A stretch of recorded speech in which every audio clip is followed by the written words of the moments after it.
5। पहला कौन सा है? 8, दूसरा 9, तीसरा 10, 11 और 12। ये 5 अय्याम आपने याद रखने हैं। 8 जुल्हिज्जा, 9 जुल्हिज्जा, 10 जुल्हिज्जा, 11 जुल्हिज्जा, 12 जुल्हिज्जा में। 8 जुल्हिज्जा का दिन हमने गुजारना है मिना में। वहां पढ़ेंगे 5 नमाजें। 5 नमाजें मिना में पढ़ना सुन्नत है। और पहली नमाज होगी जोहर। पहली कौन सी पढ़ेंगे?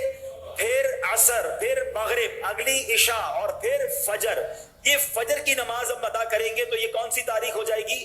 9 जुल्हिज्जा। शाबाश। अच्छा, 9 जुल्हिज्जा का दिन it's the most important day of हज। यानी अगर आपको कोई कहता है कि हज किस दिन होता है, हज होता है 9 जुल्हिज्जा को। याद रखिएगा, हज का दिन कौन सा है? 9 जुल्हिज्जा। ये वकूफ अरफा, ये हज का रुकने आजम है, द मोस्ट इंपॉर्टेंट रुकन आप कह लें। हज के 3 फराइज हैं, एहराम पहनना, नियत करना और तवाफुज ज़ियारा, लेकिन रुकने आजम है वकूफ अरफा। तो वकूफ अरफा जो है ये मोस्ट इंपॉर्टेंट डे है। 9 जुल्हिज्जा का दिन आपने अरफात में गुजारना है। अच्छा, अब 9 जुल्हिज्जा अरफात में जब आप पहुंचेंगे तो वकूफ अरफा का जो वक्त शुरू होता है, जब जिसको कहे कि अरफात के दिन का वकूफ का वक्त शुरू होता है, जब जोहर का वक्त शुरू होता है ना, तो ये वक्त शुरू हो जाता है। सुभान अल्लाह। जैसे ही जोहर का वक्त शुरू हुआ, जितने लोग अरफात में एहराम की नीयत के साथ मौजूद हैं वो सब के सब हाजी हो जाते हैं। लेकिन अरफात से गुरूब आफताब तक नहीं निकलना। जब तक गुरूब आफताब, मगरिब का टाइम ना हो जाए, आपने अरफात नहीं छोड़ना। जो उससे पहले निकल जाता है उस पर दम हो जाएगा। तो याद रहे, जोहर के वक्त में जोहर पढ़नी है, असर के वक्त में असर पढ़नी है। अपने अपने खैमों में पढ़ें या जमात कर लें और वहां इबादत करें, दुआएं करें। गुरूब आफताब से पहले पहले अरफात को नहीं छोड़ना है। अब जब गुरूब आफताब के बाद आप निकलेंगे तो अब जाना है मुजदलिफा। और मुजदलिफा पहुंचकर अल्लाह की शान देखें। अरफात में मगरिब का वक्त हो गया है मगर मगरिब पढ़ने की इजाजत नहीं है।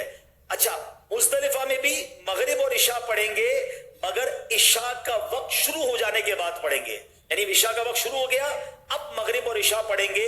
और उसको मिलाकर पढ़ने का तरीका यह है कि मगरिब के पहले फर्ज पढ़ेंगे, फिर इशा के फर्ज पढ़ेंगे, फिर मगरिब की नवाफिल, मगरिब की सुन्नतें और नवाफिल, फिर इशा की सुन्नतें, वितर वगैरह अदा किए जाएंगे। अब ये रात है 10 जुल्हिज्जा की रात। सुबह 10 जुल्हिज्जा है। ये रात गुजारेंगे मुजदलिफा में और इस रात इबादत भी करेंगे।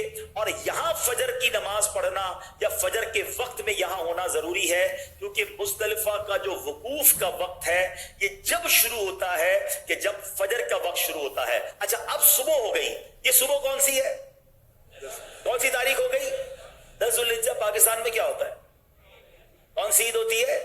बकरा ईद। आज ही देखो कैसे कमाल की ईद मना रहा होता है। लोग अच्छे अच्छे कपड़े पहने हैं, खुशबू लगाए घूम रहे होते हैं, एक दूसरे से ईद मुबारक कर रहे होते हैं।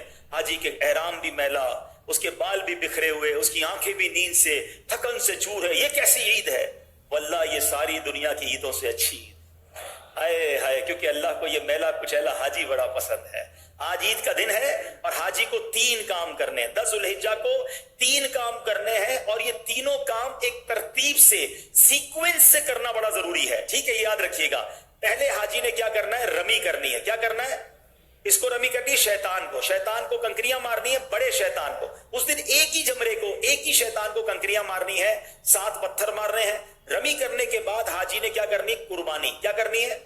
अच्छा, रमी कर ली तो कुर्बानी, जो भी करने वाला उसको बताएंगे मैंने रमी कर ली, वो उसकी कुर्बानी हो जाएगी।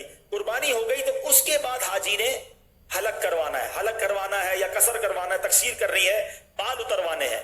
अब वो एहराम से फारिग हो गया। जनाबे वाला कितने दिन हुए हैं?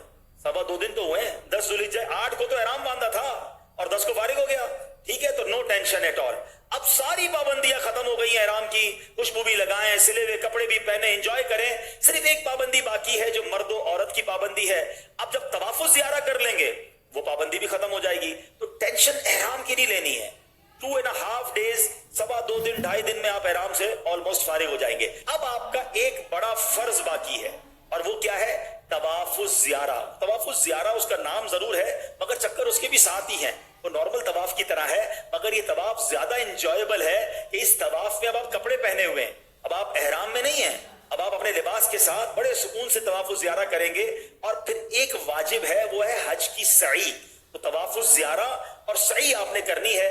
तवाफुज ज़ियारा का जो टाइम है वो 10 को भी कर सकते हैं, 11 को भी कर सकते हैं, 12 की गुरूब आफ्ताब से पहले पहले करना है। तीसरी ईद को मगरिब की नमाज का वक्त शुरू होने से पहले पहले किसी भी वक्त तवाफ ज़ियारा किया जा सकता है, ठीक है। और जो सई है, जो तवाफ ज़ियारा के बाद करने वाली हज की सई है, वो आप कभी भी कर सकते हैं, 12 के बाद भी कर सकते हैं, लेकिन आप बेहतर है कि तवाफ ज़ियारा के साथ कर लें ताकि एक चीज कंप्लीट हो जाए। अब 11 और 12 ज़ुल्हिज्जा में दो मजीद आपने काम करने हैं। वो क्या करने हैं? आपने जमरात की रमी करनी है और उसमें 3-3 शैतानों को कंकरियां मारनी है और हर शैतान को 7-7 कंकरियां मारनी है। तो जब 3 शैतानों को 7-7 कंकरियां मारेंगे तो कितनी मारेंगे? 21 कंकरियां 11 ज़ुल्हिज्जा को भी मारेंगे और 21 कंकरियां 12 ज़ुल्हिज्जा को भी मारेंगे। Very good. अच्छा, अब 11 और 12 में जमरात की